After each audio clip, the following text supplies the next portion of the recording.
The government is to water down its controversial inheritance tax measures for farms, which had sparked months of protest. Farmers were going to be charged 20% on agricultural assets worth more than £1 million from April 2026. But that threshold is being raised to £2.5 million. Our senior political correspondent, Paul McNamara, is here.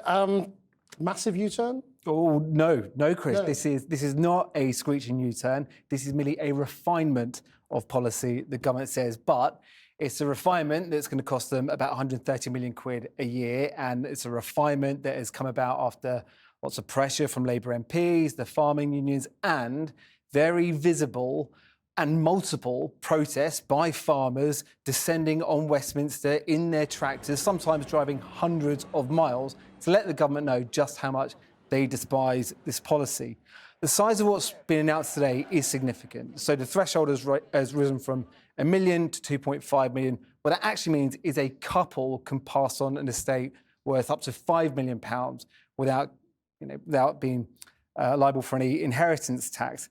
And the government says all in, 85% of estates now won't have to pay anything. For those that are above that and are going to have to pay it, this is what the Environment Secretary, Emma Reynolds, had to say earlier on.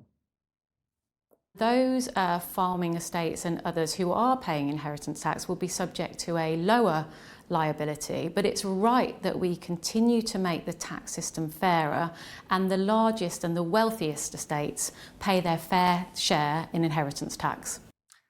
But this will raise actually a tiny amount of money. So what are Labour MPs saying?